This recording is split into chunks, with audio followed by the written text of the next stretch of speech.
Hello there. Need some self-healing? Love crystals? Just collect? Love to meditate? Well, free gifts with every order in my shop. My Etsy link is listed in my bio. Are you going to actually try it when you record? This is going to be in it. What we're fighting right now about a grilled cheese, and you're going to not have it. Wow, sir.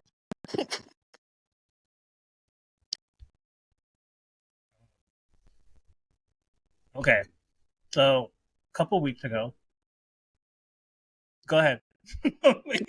I'm chewing. Louder. Go ahead. Me? I'm chewing. Yeah, go ahead and explain what we did a couple of weeks ago. A couple weeks ago, we asked you guys to drop weird but good food combinations to try that you wanted us to try eventually. He's trying one right now. He's trying a grilled cheese with mayonnaise instead of butter or margarine, making the grilled cheese, which is something that my bestie Lorefield dropped in the comments for us to try. He said that's one of his things that taste good. Even though it sounds weird, it tastes really good. So how does it taste? Are you still chewing?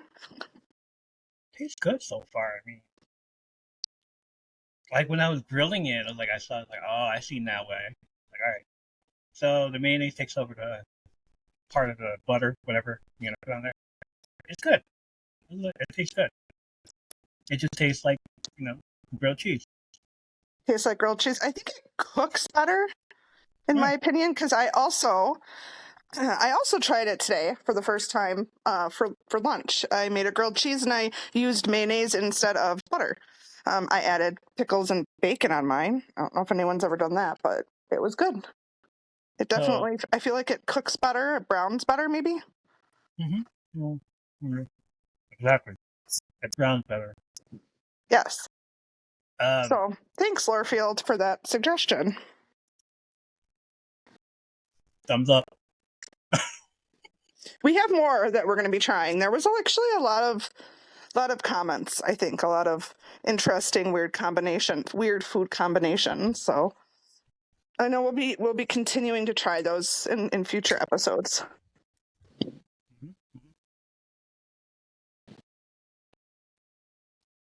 All right, washing it down with oh man, okay. Let me put this away.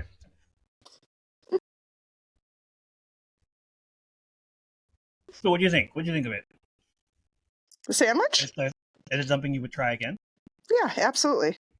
Okay. So and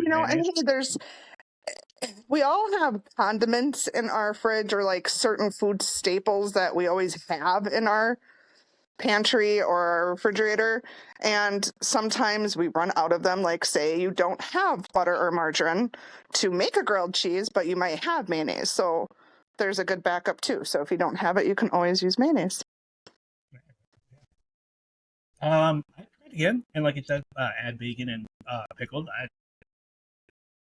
I didn't have time for that. Like, I decided to make this right before we started the podcast. So, okay. Let's do it. So next time you need to try that if you've never done bacon or bacon and pickles. Very good on grilled cheese. Yeah, I guess maybe that's one of my weird food combinations. Are we gonna rate this? Should we rate it? The grilled cheese? Yeah. I mean, I'm sure mine was better than yours because yours didn't have any bacon or pickles on it. All right, fine. Yours is a perfect 10. I'm kidding. I'm joking. Yeah, since mine was missing some of that flavor from Flavor Town, I'm going to say 9 out of 10.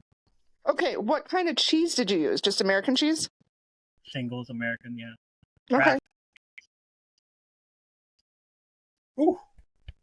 You okay? That was a soda. Okay. Yeah, I usually use American cheese, but I've also done it with other cheddar and Swiss, I think, was a good combination. Like, if you use different cheeses, it's really good too. Yeah. Maybe with I don't know, provolone. I'm gonna try some provolone on there. Provolone, yeah. I like provolone. All right, let me. clean myself up out of this, and we'll start the show now.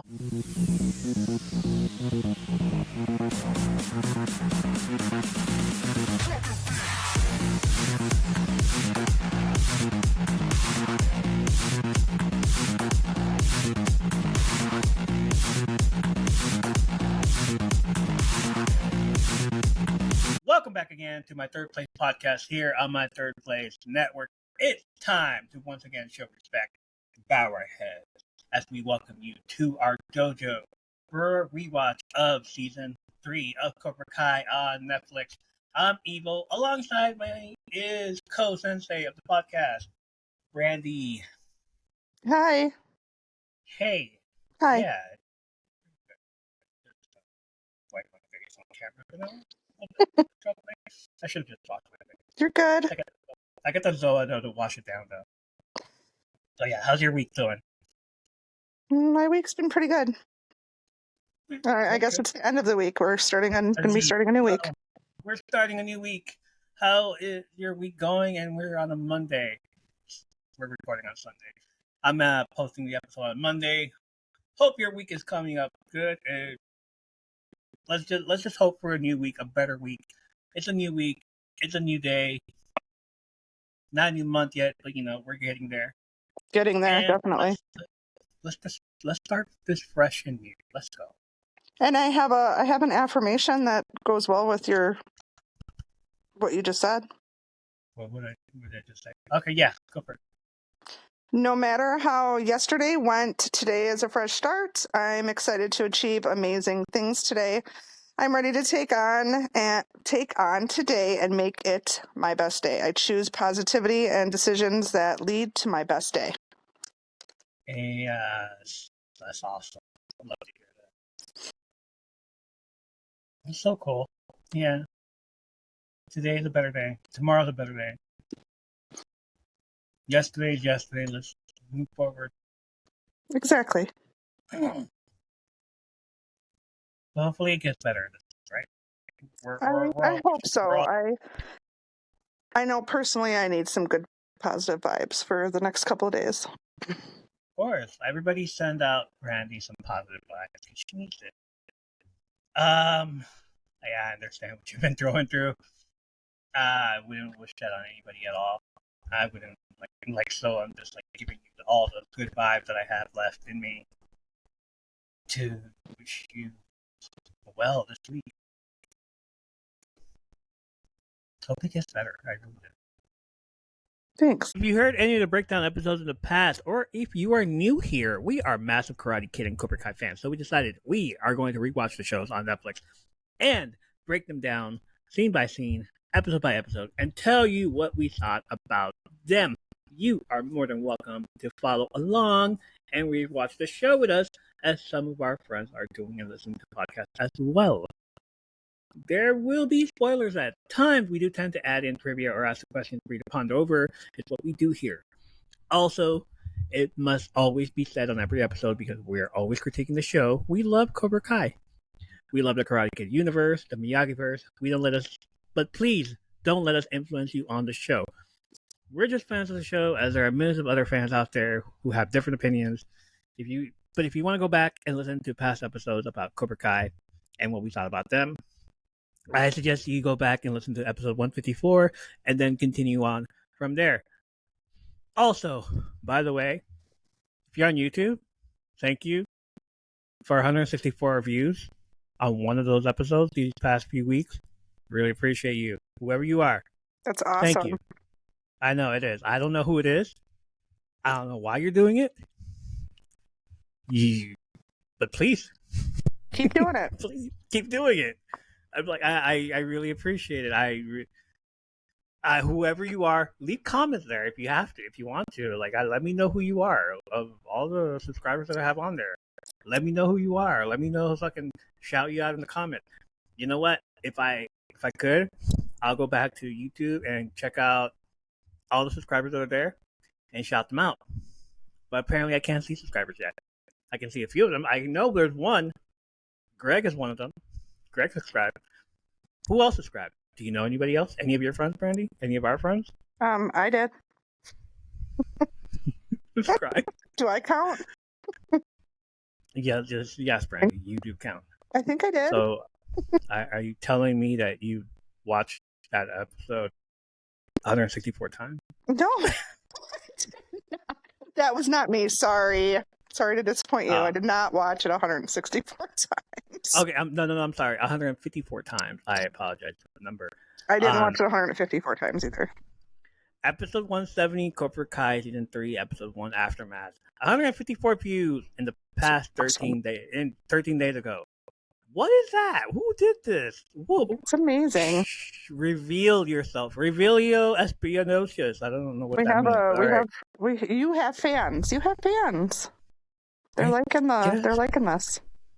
They're liking this. I've seen a few people, new subscriber, Felicia Agustin. Thank you for subscribing. I really appreciate it. Whoever you are.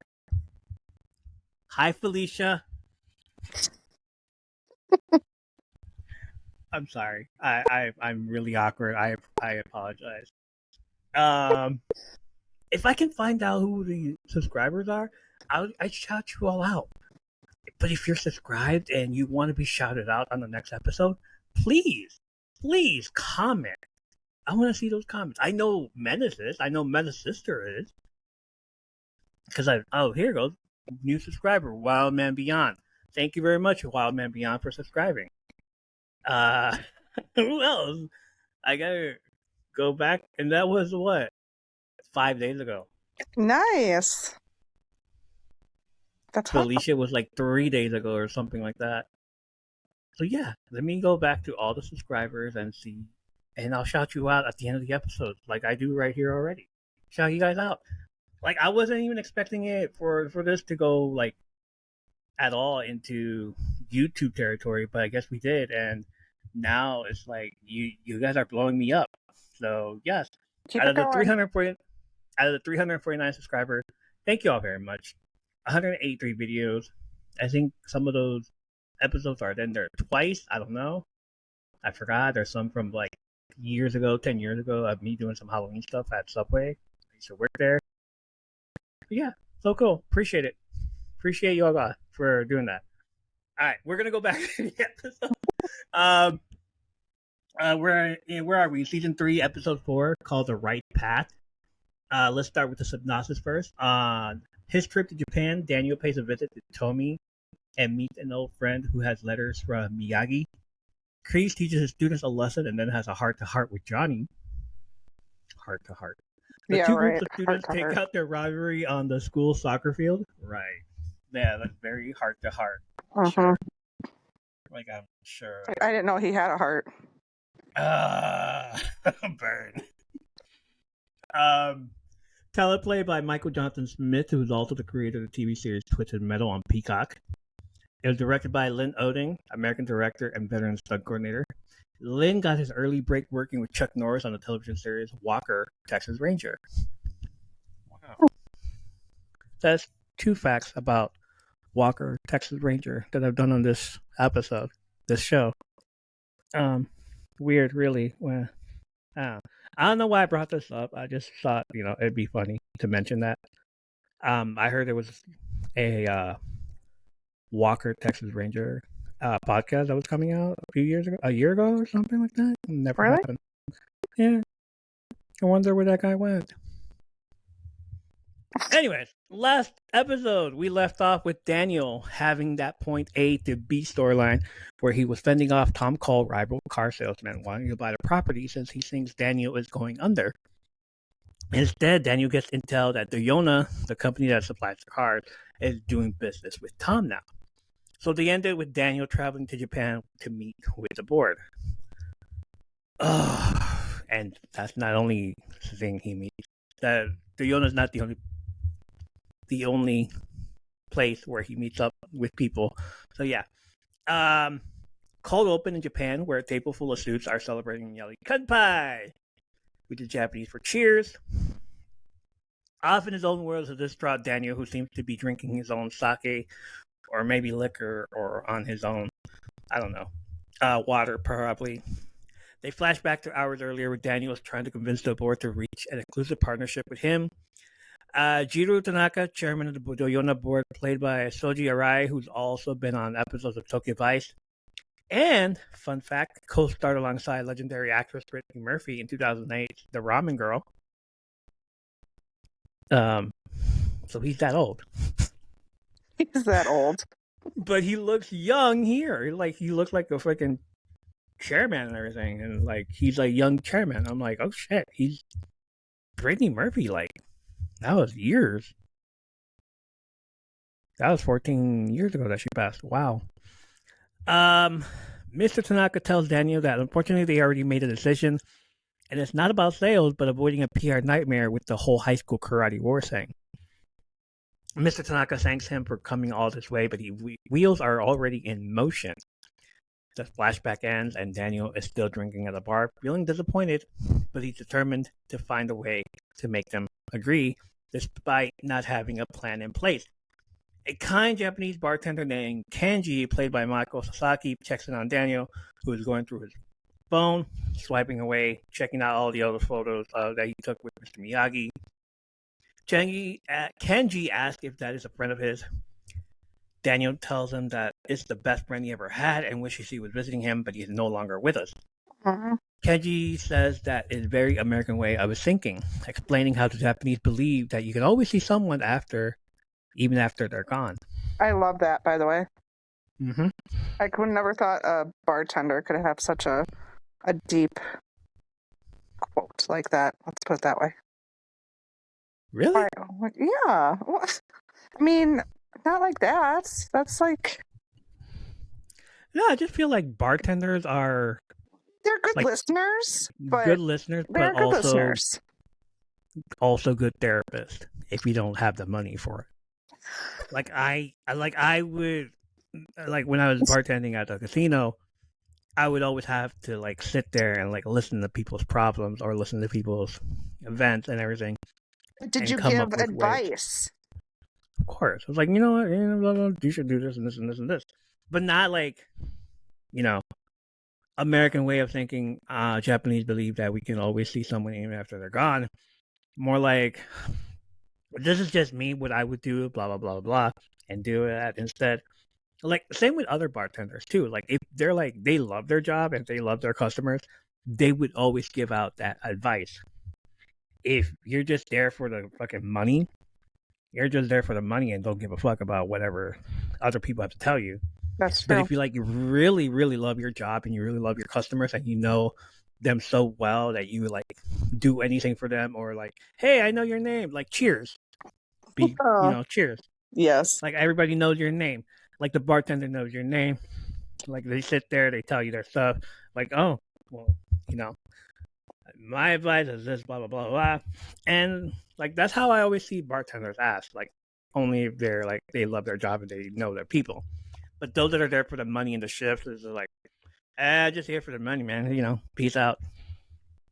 But yeah, like Kenji seems to be like one of them where he's just like been there for like an entire time. He looks over at Daniel's like swiping away and like hitting on one particular photo and it's like, oh, a friend of yours? Yeah. Like, well, your American is here to see his friend. Oh, good shit. Let me give you some advice.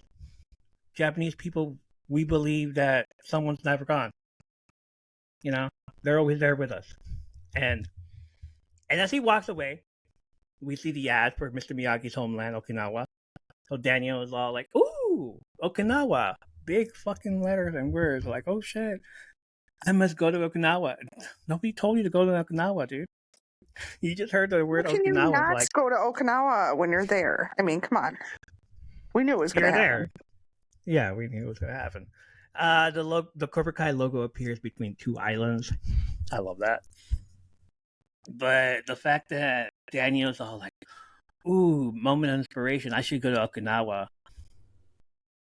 This dude like leaves Japan or wherever he was at and is like, okay, I'm done with this place, the business place. Let me go celebrate. Let me go like meet up with some people. And that's what he did. And I love that he did that. Like the guy's telling him, like, chill. People are here. Have fun. Enjoy. That's a cool friend you have there. He said that was his best friend of all time. Like, all right, awesome. He's still probably around. He's not all dead, but he's still probably around. And then he walks away and is like, Okinawa, Well, come to Okinawa. the bartender did set it up for later in the episode. They speak to us even when they are gone. I was like, something's going to happen. What's going to happen? We're going to Okinawa. We're going to Karate Kid 2. Did you happen to watch Karate Kid 2? No. I didn't either. Yeah. We need to do that. We need to. I was going to this weekend and I didn't. It's like telling an old friend, like, we need to hang out soon. Yeah. We need to watch that. Yeah. Never happens. We're going to anyways, but we just need to. Eventually. Yeah.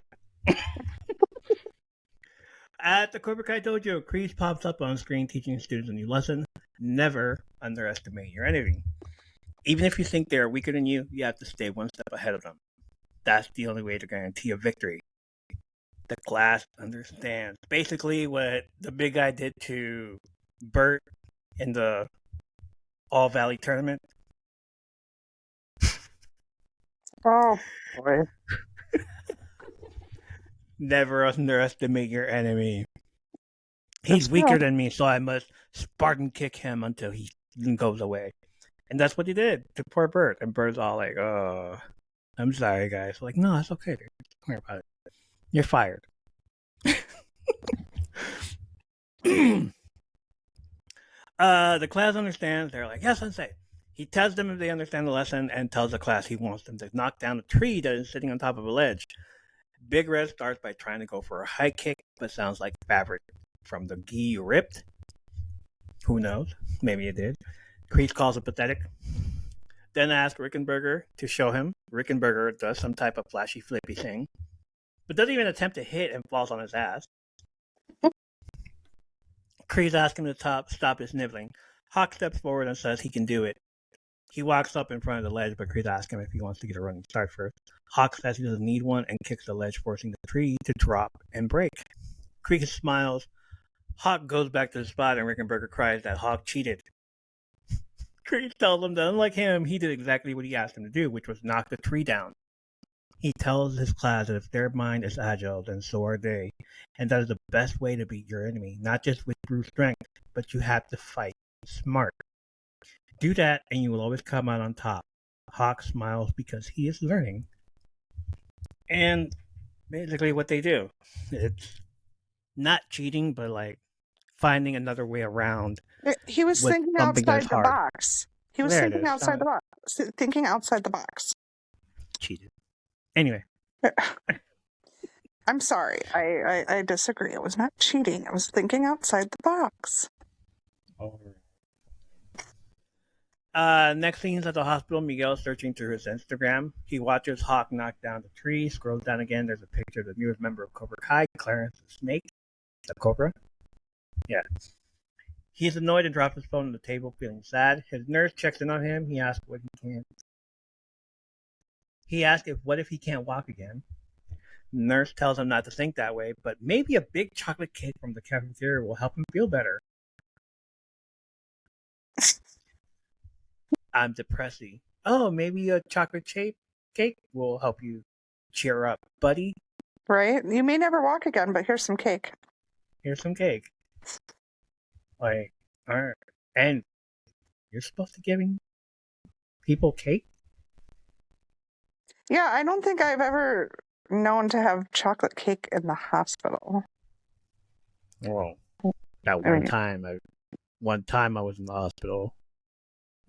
I don't think they're like, you want cake? Can I get some Sprite Zero? Yeah, sure.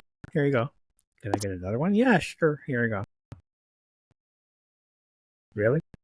Sprite Zero's okay? No, but here you go. What? No, really. They told me, like, when I came in, I had a 7-Up. And they're like, throw that away. Yes, sir. I don't know why. Oh, you have diabetes. Throw that away. It's like, all right. Here's the water. All right. Went to the hospital, fucking sat there, ate some hospital food, some good, healthy hospital food, and Sprite Zero or water. It was weird. But no But chocolate never cake. chocolate. But no chocolate cake. I wouldn't want chocolate cake. Like, sugar free? No, that's such thing. Anyway, she leaves to go get the cake and runs into Johnny, who was on the phone with Bobby, apologizing for not showing up to see Robbie. He checks in with the nurse and asks her if he will be able to walk again. She tells him it doesn't work like that. It doesn't work like that, buddy. Time will tell. But she can take him in to see him if he likes. Johnny doesn't feel like going in, saying he needs to be with his family, and walks out of the hospital. Yeah, it doesn't work like that, buddy. You know, like, you just can't tell someone to walk again by just telling him to walk again. Go get your phone. Okay. Nope. There needs to be like some type of rehab. And, We're talking about hospital type Johnny of. here. Johnny probably doesn't even know what rehab is. Oh, God. Some type of be able to walk again in rehab where the hospital's approving of it, not like at home rehab. What we get to later. Okay. Daniel flies across Japan from Tokyo to Okinawa and travels by taxi to Tomi Village. On his way there, he notices that the area has now been thoroughly commercialized, riddled with international chain brands. He gets a flashback of scenes from Karate Kid 2 with him and Mr. Miyagi walking around the village, another flashback scene of him meeting Yumiko for the very first time, who was teaching the little girls to play, and finally one of him practicing karate with Mr. Miyagi. I love those flashback scenes. It's the folklore music, and it's just like, oh, here we go. The Japanese folklore music and the theme and the entire. I love it. Do you not love it? That's what it is. It's like it's the entire It's that because it just reminds you of the old times in 1985, where it's like, seeing that for the very first time, walking around there for the very first time, looking at those scenes for the very first time. Like, this movie is gonna be awesome, and like all of that, and just him going back there and like seeing all these places, and then like having that moment of just like, oh shit, what happened to this place? Like, we have KFC, we have Subway, we have this, we have that. What? Right. Yeah, like, oh it's now commercialized. Like, sorry, it was so pretty. Like, I just remember, Karate Kid 2, and like that was one of the things I liked about it was the scene. I don't know. It's hard to describe, but it was just like you wish you could be there. It was very beautiful. It was beautiful. It was just very, I don't know, peaceful. Calm, peaceful, yeah. The calming, quiet, like the music, a sense of community. Like the community was like it was just a small village with everybody was like a family, and I don't know. I like that. Yes, we need to watch this again. Yes, everybody felt like a family. There was no crime. There was nothing. There was no drama, and then there was drama. Daniel shows up. And everything he did in part 1 happens in part 2 all over again. Part 2 is like copy and paste from part 1, except he's in a different country. He's in a pretty place. And instead, he already has that sense of karate, and he meets up with a new guy, and the new guy's almost killed him. Let's not forget the new girl. The new girl. Yeah, it's the same thing from part 1, copy and paste. No, but he's not fighting for competition. He's fighting for his life. It's different. He's fighting for the glory of love. He's fighting for his life and her life. He's saving her life. It's different than the first one. Stop it. Oh, okay. Are you really going to make fun of that song again? What are you doing? I'm waiting for you to say his name wrong. Ooh, Peter, etc. There it is. There it is. Johnny goes to visit Robbie, who's doing community service so he can get out earlier by feeding food to the homeless. Johnny explains to him as it's the only way that he could see him. He notices Robbie has a black eye and is worried he is fighting in juvie after everything that went down. Robbie still doesn't want him there and says that whatever he's going to say, save it. Daniel told him that he has his back also, and look where he is now. Johnny's about to tell Robbie to forget about LaRusso, but gets yelled by homeless Lynn. He's back. Welcome back, homeless Lynn. She's in line and been waiting patiently for food. She realizes who it is and asks Johnny if he's stalking her and not to eat her soup, Goldilocks. Johnny turns around to Robbie and tells him he's not leaving until they talk and he's hungry. Robbie gives him a bowl of soup and Johnny goes to sit down waiting for Robbie's shift to be over. And, I wonder if William Zabka ever broke character and laughed because his interaction with Lynn is just every time. I want you to go out there with this and just, turn it around, flip it around, all that stuff. Okay, and then she comes back and she's fucking using it as a roof for the sun, and he's all like, "What the hell?" The pizza scene, her telling him to get out of her spot, all those other times, and he just sits there, stands there, looks at her like, "Why are you still here?" Why? And I'm just waiting I'm looking around for for season 1, 2, and 3 bloopers where he just laughs at her and she's just laughing the entire time when he just breaks character and everything. But I can't find any, so she's maybe there is one of Lynn just making him laugh and making him break, basically. So if you guys ever see one, send it over to me, let me know. Next scene at school. Wait a minute. Hold on. Let me go back to here. So yeah, we're good. At school, Dimitri brings his science project to the lunch table where Yasmin and Moon are sitting and asks Yasmin if she's ready to rock it. She replies that she's ready to go back to live in a world they don't have to talk to on a regular basis. He tells her his popularity is on the rise while hers is steadily declining, but maybe they can meet in the middle like a sexual Venn diagram. She is disgusted. He uncovers the project to reveal what scientists believe to be the valley when dinosaurs roamed the earth. Yasmin presses down on an egg, which triggers an eruption and lots of roars. Moon and Yasmin are impressed. In the background, Big Red is recording Hawk kicking the ball up to 22 times with his phone, calling it a new record. Hawk looks over at the lunch table and gets jealous of Dimitri talking to Moon and destroys his science project. Dimitri tells him it took him 3 weeks to build. Hawk says it took his ball 3 seconds to destroy. Yasmin asks if he has another one, of course. Yeah, I'll just pull another project that took me 3 weeks out of my back pocket. Or she could help out. Maybe it'll take a week. Dimitri is again mad, tells Hawk another week and another pissing contest, and he is not surprised since he loves pissing so much. That was fucking a burn. I loved it. And it went over people's heads. I don't know why. I got it. Just the fact, I know, but it went over everybody else's head, and just that is a great burn right there. Another pissing contest, and it's from him. He likes to piss so much.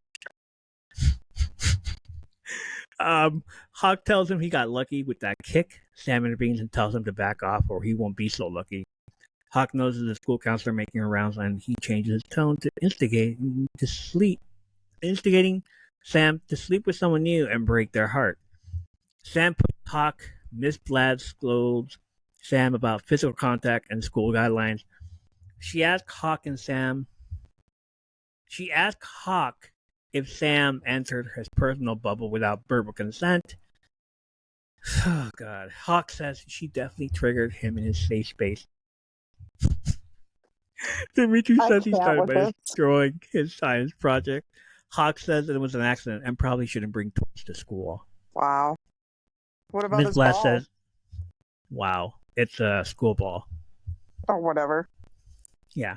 Ms. Blast says she doesn't want excuses but wants everyone to respect each other. Hawk again says they should stop with the macro and microaggression. Miss Blatt gives Sam a warning and Dimitri to get the Lego bricks off the ground. Someone could get hurt. She walks away. Hawk tells both Sam and Dimitri for them no space is safe and laughs with the rest of the Cobra Kai team. Her saying get the Legos off the ground like pissed me off. It triggered me. I don't know for what reason alone, but you ever seen Lego Masters? Mm-hmm. First season, first episode. I forgot his name. He plays Batman, Lego Batman. Will Arnett. Will Arnett explains to everybody there they're not called Legos, as Lego is already plural. To you calling it Legos, it's just why? They're called Lego bricks. As soon as I heard her say that, I was like, y'all fucked up on the writing. Either y'all fucked up on the writing or you did this on purpose. Please, for the love of God. I don't ever want to hear y'all say Legos to me. Call them Lego bricks. I will literally sit there and quote what Will Arnett said to on this show, Lego Masters, and tell you what he said. It's like the first episode, first season. Don't call it Legos. Lego bricks, please, okay? Okay. On to this whole Hawk being a douchebag. Like, he's going back to when he was bullied. Like, yeah, he did this to me. He triggered my safe space. Oh my God, my bubble. I'm sorry, but that was such. Yeah, that was him being narcissist. No, I was gonna say narcissistic. Yeah, narcissist. Like right there, I'm like, no. Yeah, I was not happy about his behavior there. Yeah, he's kind of like, for some reason, yeah, Miss Blatt, I guess, feels bad for him because he was the one getting bullied. So, like, wait, did his mom call the school and she was the one that like said it out in front of the cafeteria? Yeah. Okay, so she has a soft spot for him. Maybe she has a soft spot for him, but yeah. But at the same time, I'm disappointed in Hawk. And I know it's Kreese's doing. It is, like, play it safe. And just like pretend you're in trouble. He's getting in his head. He's evil. Yeah, he's getting to the point where he's becoming Kreese himself, basically. Like, oh, I'm gonna play it safe, but at the same time, I'm gonna mess with them. And like a snake, messes with his prey. And at the right moment, he strikes. First. Strike hard. Strike hard. No mercy. Okay. So in Okinawa, Daniel is there, and a resident explains to him how the construction of a mall helped to provide people with a livelihood under the leadership of Sato. It brought new jobs and modern homes to the villagers that were already there. It saved their village. The resident is excited to tell him that there have been a lot of changes, one being that they used to have a subway, but now they have a Jersey Mike's. Exciting. You ever had Jersey Mike's? I had one time when they first opened in my town. One time. I haven't had it since. That was like years ago. Like, now I want Jersey Mike's. True. It was like literally when it was like their opening day or something. They were giving away free subs or something. And it was like probably 5 years ago. So it's been a while. I had it once only. I was at jury duty and then went out for lunch. Went to Jersey Mike. That was there. While I was working at Panera, somebody was working at Jersey Mike's there, and they're like, "Hey, I work at Jersey Mike's. What's Jersey Mike's? It's a sub place. All right, yeah, cool." So I went there and I was like, "Oh, cool. I don't know what this is."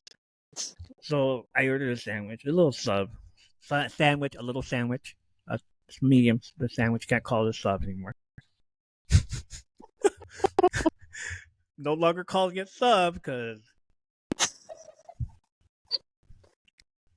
sorry about that. Yeah, a little Oh tiny, my a god. little small sandwich. It was good. It was fine. It was like Subway, but at the same time, nah. It was a little better than Subway, I feel, but it wasn't like, oh my god, amazing or anything, as far as I remember. Right, like That's probably yeah. why I haven't went back again. It was a few years back. Let me try it again, and let me like go to it a few more times and see what it's like. Because like I don't think I'll ever stop going to Capriati's or what's Jimmy John's. See, I I like gotta Jimmy like John's. or Jersey Mike's. I don't know. We'll see. In a stroke of good fortune, Daniel notices Kumiko guiding a group of girls through a dance. Again, another flashback scene where we go back to Karate Kid 2, and Kumiko is teaching Daniel how to dance. Well, her interpretive dancing. Like, he already knows how to dance. He does fun her around in the movie as well. But, like, her interpretive dancing. When the dance is completed, Kumiko notices Daniel in the audience, and she too has a flashback of him from Karate Kid 2. Like, ooh, Kumiko? She's all like, ooh, Daniel-san. Hey, welcome back. I remember you. 30 You years saved my later. life. 30 years later. Reprising her role as Kumiko is legendary actress Tamlin Tomita, who has played 140 roles, most memorable for TV shows, 31 episodes of Santa Barbara in the 80s, 11 on The Burning Zone, 7 episodes on JAG, 5 on 24, the series, appeared on Stargate SG-1 Atlantis, Kim Yamazaki on Eureka, 10 episodes of Law & Order LA, 16 episodes on Teen Wolf as Kira's mom, 37 episodes on The Good Doctor. She is currently on 1 episode of the Netflix show Dead Boys Detective, and currently voice acting as the character Ebiko Sato on Ultraman Rising. Wow. I Teen didn't Wolf, realize she was in so many things. right? That's amazing. Lots of movies as well. I've never seen them like straight to DVD type, straight to video type of movies, or just movies that I've never even considered watching. But Teen Wolf, Kira's mom, I didn't know that, actually. the Kitsune storyline, everything in that storyline, and then I see the dad and her, and I'm like, why does she look so familiar? And then I looked it up, it's like, oh shit, it's Kumiko. What? No way. And like, damn, she's kicking ass on Teen Wolf. I'm like, yeah, that's awesome. That is Like, awesome. I never expected her to see her at all. And like Teen Wolf was like 5 or 6 years ago before this, and then like she comes back. Like, I haven't seen The Good Doctor, so I don't know. So maybe like she kicked ass there too. But I know Teen Wolf, she was a kick ass character. I watched The Good Doctor the first few seasons, and then I never finished. It was really, really good. I need to go back into that show. Yeah, and every time I think about Kira and that whole family there, like it always comes back to Boyd Styles and that storyline, and I'm just like, I don't want to see this again. Oh my god, that one was one of the most gruesome, craziest episode storylines ever. When the whole Boyd Styles happened, like I'm sure Teen Wolf fans can agree with that. I need to watch Teen Wolf. Yes, you do. I haven't seen it yet. It's been on my watch list, and I have not seen it yet. Oh yeah, I'll definitely have to watch Teen Wolf again. Yeah, sure, I'll watch it again. No problem. I will. Maybe that's something I will start. All right. Back in the homeless shelter or the soup kitchen. What would you call it? Homeless shelter. Yeah, it's a homeless shelter, right? No, isn't it I don't know. I don't know either. It's where you go to get food. Is it homeless shelter? Maybe the homeless it could be. kitchen? Homeless kitchen? Yeah. Sure. Homeless kitchen, sure.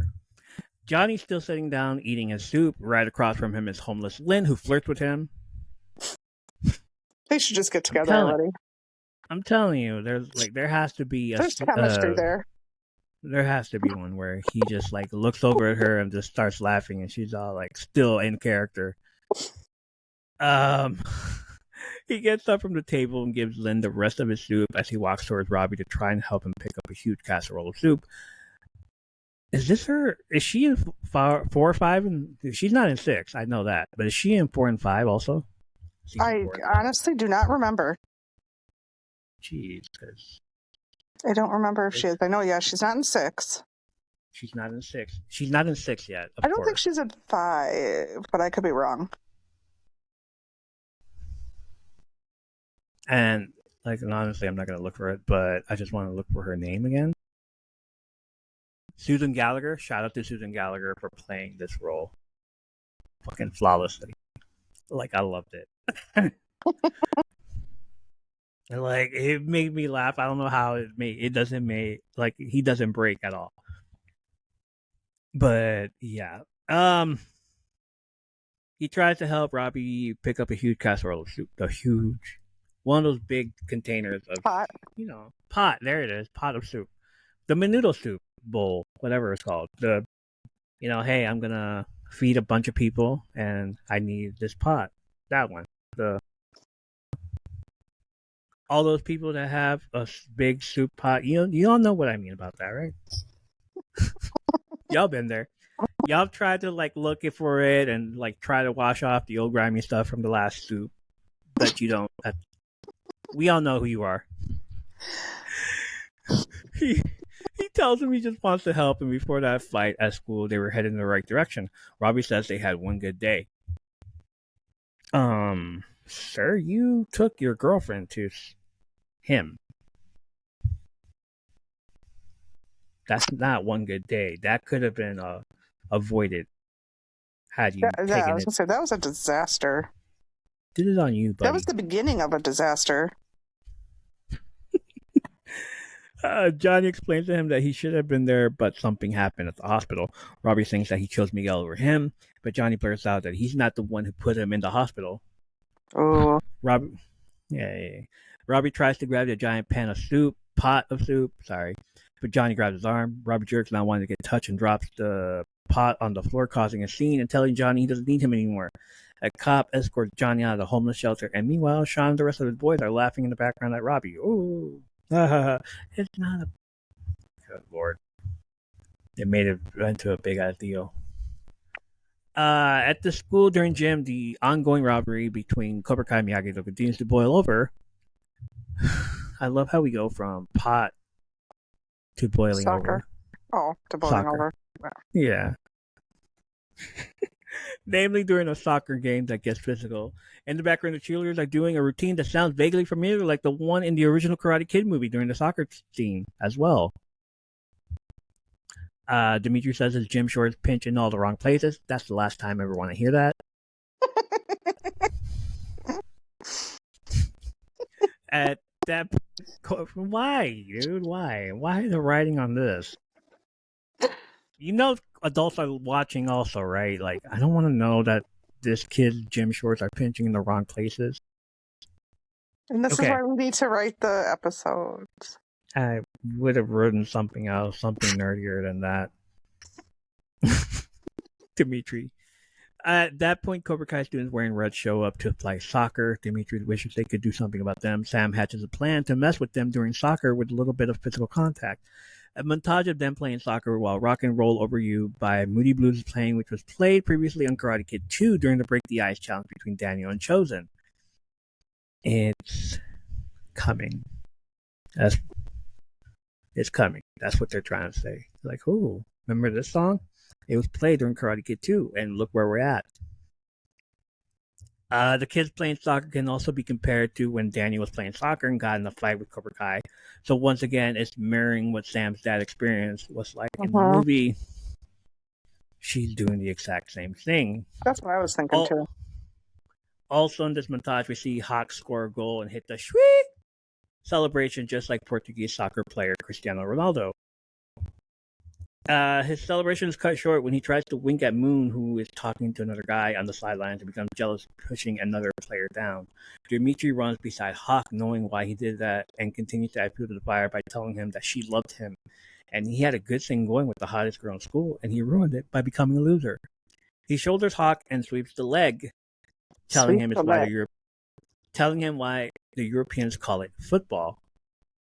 Rickenberger wants to go after Dimitri, but Hawk reminds him to fight smart, so they hatch a plan to use the ball to hit everyone on the field instead of their fists. Coach Benedretti, who's been watching the entire thing going on, and tells him, like, hey, calm down. Hey, stop it. Hey. She finally blows the whistle and sends everyone to the principal's office. She's all like, all right, you guys are fucking assholes. Go to the principal's office. But this whole scene in soccer, it had to come up to that because, let's do some Karate Kid 2 and 1 comparisons as well. Not just 2, but 1 as well. Let's bring in the Karate Kid 1 stuff. Hey, you remember Karate Kid 1 when they did the soccer thing? This is that. Remember Karate Kid 2? Oh, there's plenty of that here. I wish they would have went back to that, but I suppose they couldn't because Daniel wasn't there for the flashback.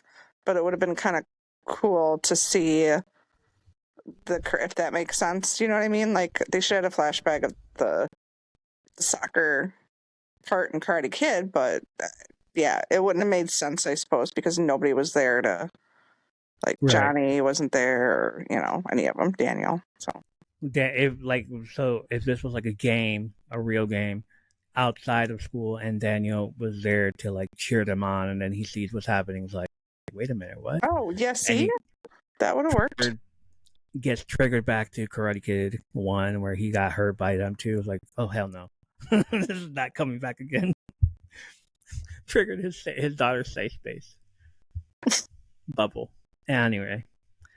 Back in Japan, Daniel and Kumiko are having tea at Tomi Village, where he shares with her why he finally returned to Japan. She tells him after graduation she joined the Hija Kata Tatsumi dance company, where they traveled all around the world, where her favorite place ended up being London because she got to see the Cranberries open for Radiohead in 1995, and they played Zombie, Linger, and Dreams, which 3 were of all my hits favorites. at the time. Right, all the hits. She came back to Okinawa to start teaching, and her aunt Yuki got sick and passed, and deep down she wanted her to get married, but she stayed a free agent, as Daniel once said on Karate Kid 2. Daniel asked if any guy ever put a ring on that finger. She says many tried, but none of them fought to the death for her. Aww. I love that. This is a reference to the fight at the end of the Karate Kid Part 2, which Daniel won after Kumiko was first taken hostage at a village celebration by the villain Chosen. I want you all to remember that, okay? Taken hostage by Chosen, who challenged Daniel to a fight to the death.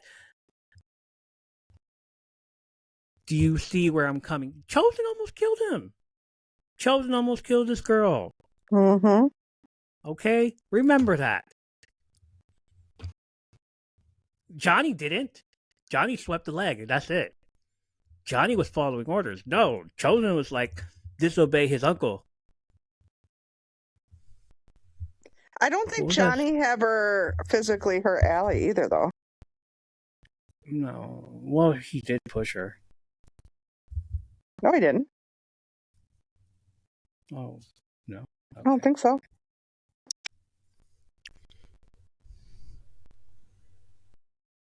Freaking Chosen disobeyed his uncle. Dishonor on him, dishonor on your family, dishonor on your cow. Yeah.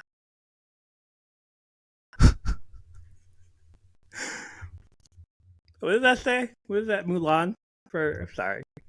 Why am I bringing this up here? Dishonor on your cow, dishonor on you. Is that how it goes? This is what you do. Dishonor on you, dishonor on your cow. Dishonor on your whole family. There. That's what Chosen did. He dishonored his cow. Well, his uncle did disown him. So he dishonored him? What did he say? He said, "You are dead to me." Oof. Dishonored. I remember that scene very well. Oh, God, yeah. Kumiko laughs and Daniel tells her, wait, no, go back. Daniel laughs and says it's a tough act to follow. It is a tough act to follow, but you did part 3. I'm not even going to say anything. Fucking tough act to follow. Tough movie to follow. What did you do part 3 for? That was a tough movie to follow. I don't know why they did. Okay. They should have stopped at 2. Even though I love Karate Kid, they should have stopped at 2. We need a cartoon after that. Oh, she's also the voice in the cartoon of Karate Kid. By the way. Yeah, there was a Karate Kid cartoon back in the 80s. You know, to like. Well, and there's also a Karate Kid video game, and Oh my god. Merch it.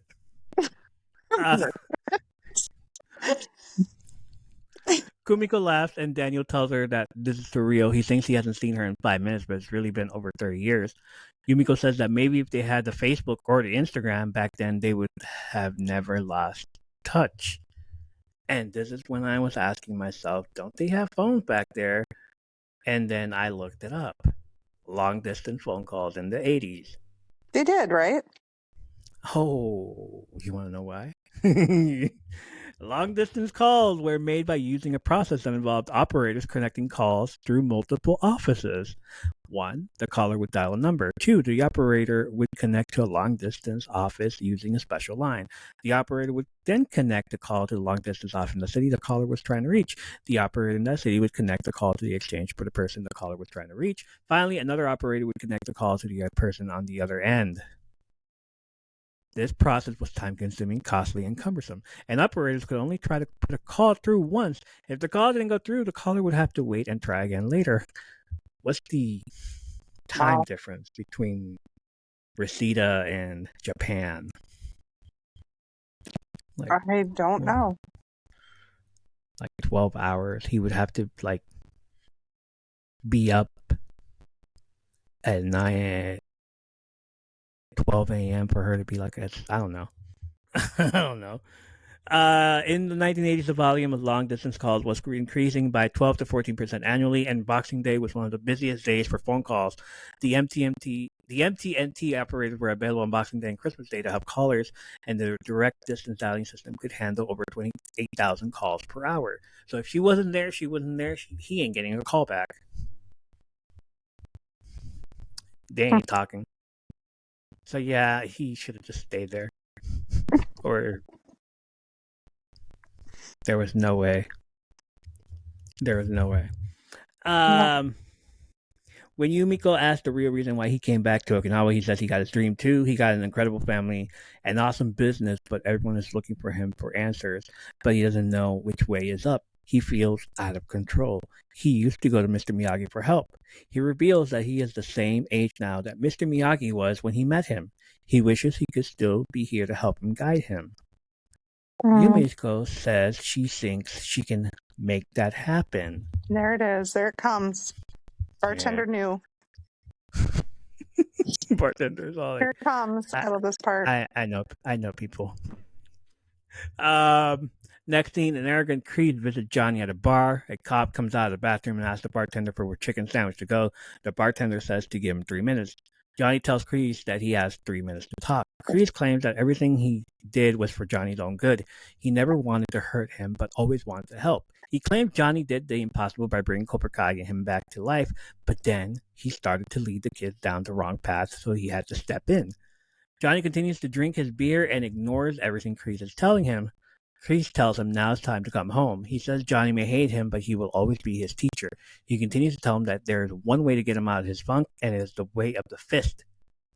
He was the best, and he can come back and teach that to the rest of the kids. And when their boy comes back, he can help him get on his feet.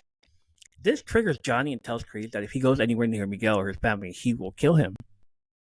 The bartender comes back with the chicken sandwich, hands it to the cop, and he walks away. 3 minutes are up for Creed as well, who tells Johnny to think about what he said and leaves. I love that. That was my favorite badass scene right there. And I will tell you about it later. At school, in front of the principal's office, on one side is Sam, Dimitri, and 3 other unknown Miyagi-Do students. We don't know their names. While on the other is Big Red, Rickenberger, and Johnson. We find out Big Red's last name. Hawk walks out with Miss Blatt and tells the rest of the Cobra Kai students they are free to go. As for Miyagi-Do students, she explained to them they will be receiving rehabilitative, not punitive side of detention. Sam yells, "This is bullshit." It What, is. Sam? What, Sam? This is bullshit. I'm just pissed off by this scene. It triggered me. It triggered you. Every time someone says, "This is bullshit," it just reminds me of one thing. Why do I know what you're talking about, but I can't think. This is bullshit. Tell me now, because it's going to drive me crazy. This is bullshit. Yeah, but what's it from? The TikTok. This is bullshit. Oh, yes. Yeah, that. Yeah, thanks for putting that back in my head. Appreciate it. This is bullshit. Every time someone says this is bullshit, I must play it. What, Sam? Miss Blatt says this is not how we express ourselves here, so she gives her 2 weekends of detention. I was waiting for her to. I was waiting for Sam to just get pissed off some more and just do like a Breakfast Club scene right here, where she just like Miss Blatt just tells her like, "Don't mess with the bull." That's 3 weeks. You want to make it 4? No. Just say the word so. You're mine for the next 4 weeks. Didn't happen though. We're not the writers. We're not the writers, but I would have so put that in there. Keep punching the fucking locker there, Sam.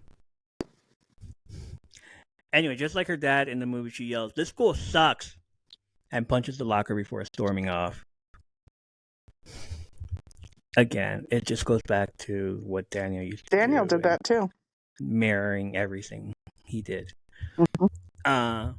Next scene, Yumiko has taken Daniel to Yuki's house, where she has kept a load of love letters that Mr. Miyagi sent Yuki. In every moving scene, she reads the last. In a very moving scene, she reads the last letter Mr. Miyagi wrote a few days before he passed away. This letter reflects on his life and his relationship with Daniel. Kumiko gets emotional while reading of how proud he was of Daniel and how Daniel welcomed him into his family and made him like Sam's grandfather. And made him feel like Sam's grandfather. That whole part took 5 minutes. Jeez. So, thank you to whoever picked up on the transcript of the letter. Very much. I really appreciate you. Here's the letter in question. My sweetheart Yuki, I am sorry. It has been a long time since my last letter. I'm so happy to hear that Kanzhizakura, Okinawa cherry blossom, is in good health. I'm sorry to tell you that I am back in the hospital. Please do not worry. There is nothing to do except watch television and think. Think about family. Think about us. Think about where I have been. Think about where I'm going. In life, I have always looked for signs to show me the right way, but I get lost until I met Daniel's son. His kind heart, strong chi, and loyalty and love for those around him is a guiding light to me. I'm very proud for the man he has become, even though he still has a hard head. I never thought I would have a family again. Daniel's son has welcomed me into his family, and he has passed on what I teach him in Miyagi-Do to his daughter Samantha. It makes me feel like I am her tanmei, grandfather. In life, we'll always lose our way, but it's people, not signs, that guide us back to the right path. Do you like that, Yuki? I heard that in the car commercial. Love, Nariyoshi Miyagi. And it's probably Daniel saying it. We'll always lose our way, but it's people, not signs, that guide us back to the right path. From a car commercial. Thank you, Mr. Miyagi. Daniel reveals that was the last letter, and it was a week before he passed away. This gives Daniel an idea of what to do next. But yeah, when she read that letter, I'm like, oh, I just like imagine his voice saying it and everything. Mm-hmm. Same. But yeah, in life, we'll always lose our way, but it's people, not signs, that guide us back to the right path. I love that.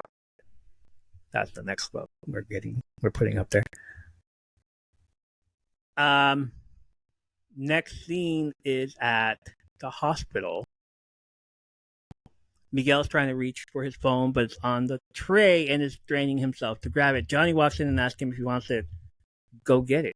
He pushes the tray away. Miguel argues that he can't walk, and even with the surgery, he doesn't know if Johnny yells, "Quiet!"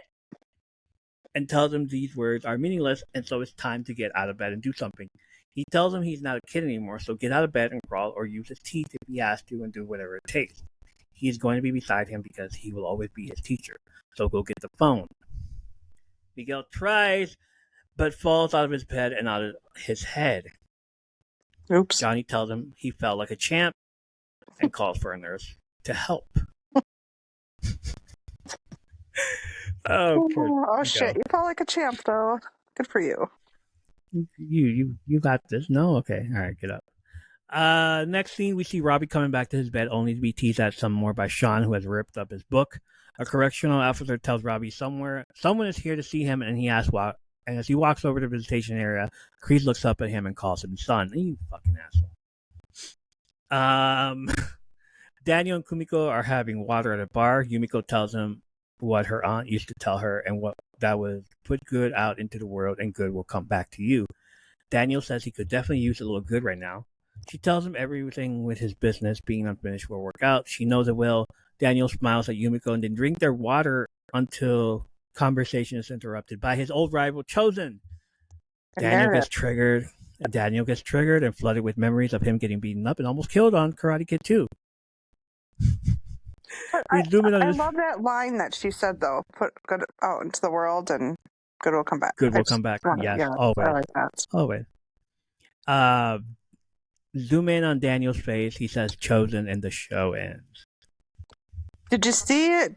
He was ready to fight, too, Daniel. Yeah. He had his guard up. He was like, oh, shit. He almost killed him. Like, oh, God, okay. I guess we're fighting again, huh? Daniel says kanpai to Kumiko. Again, is cheers in Japanese. But Kumiko says kari, which is cheers in Okinawan. So both are right, but Kumiko says it in her native Okinawan language.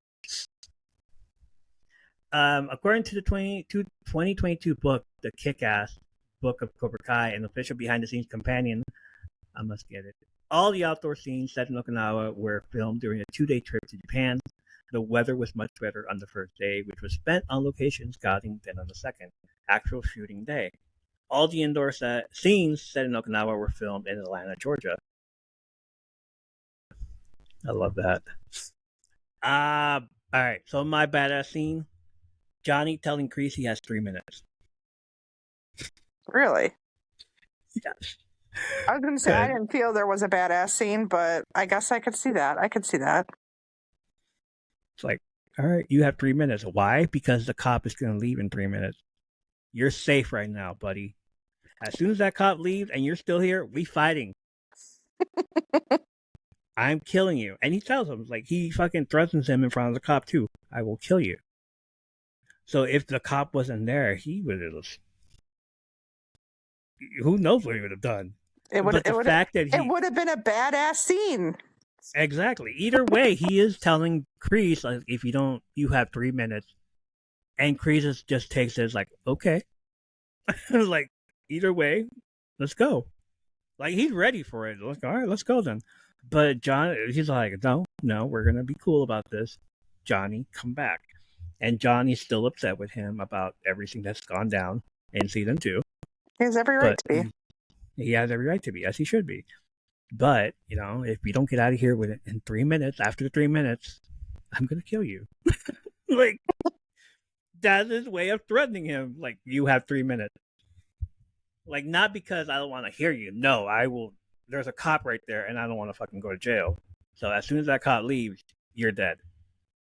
So, yeah.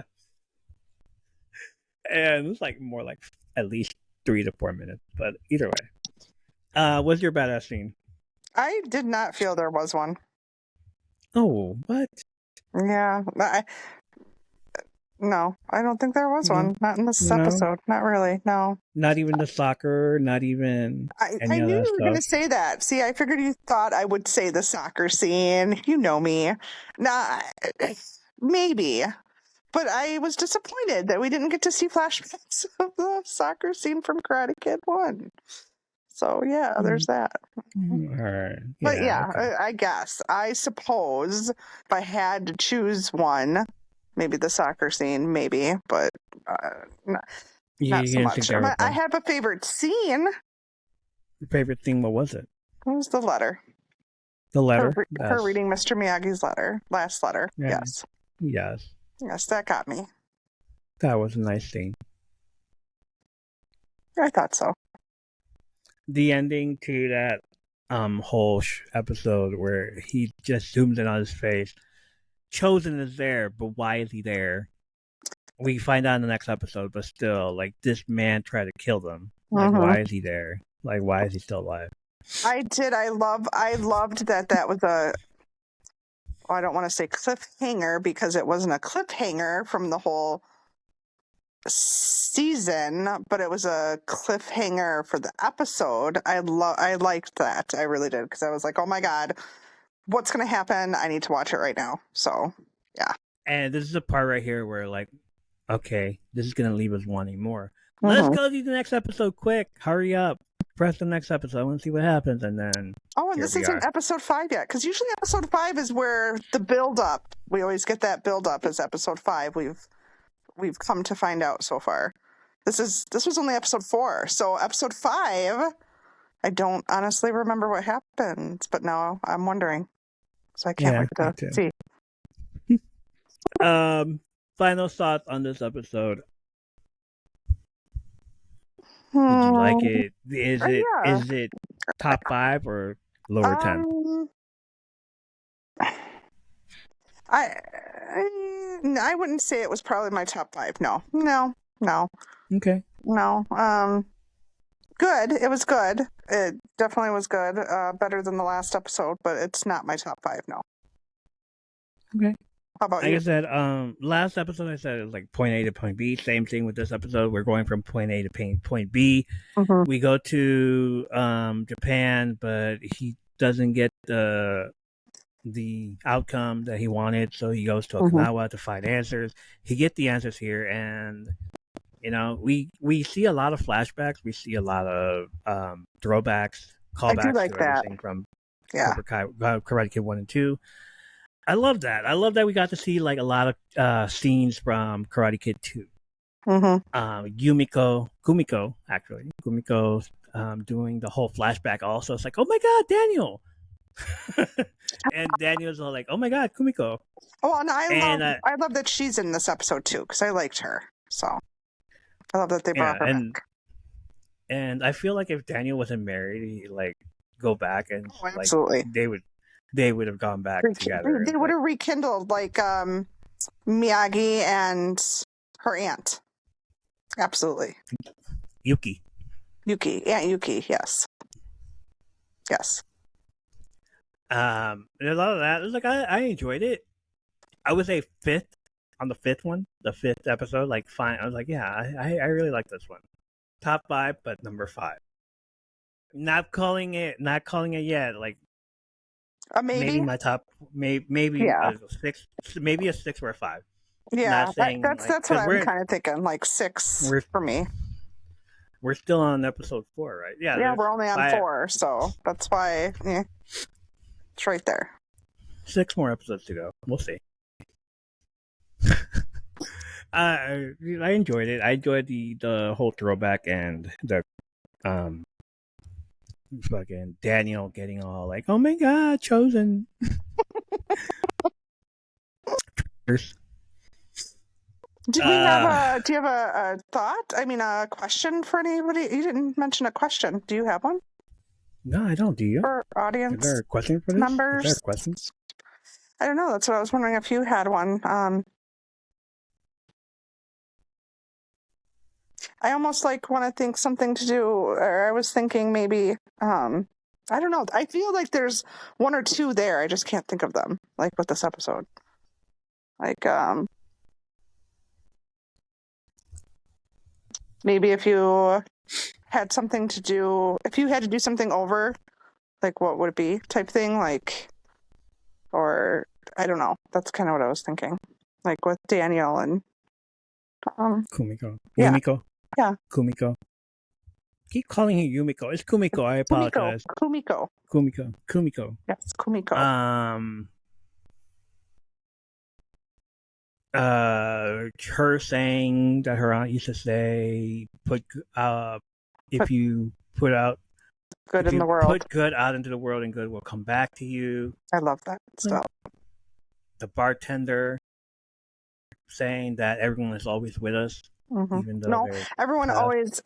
Actually, it was not with us. It was. They speak to us. They speak even when they are gone. They speak to us. So there's signs they speak to us, which is what happened when Kumiko read that letter. And that's what Daniel needed. Yes. Maybe that would be a question. Do people feel that even if you're gone, that they still speak to us? Possibly. Let's go with that.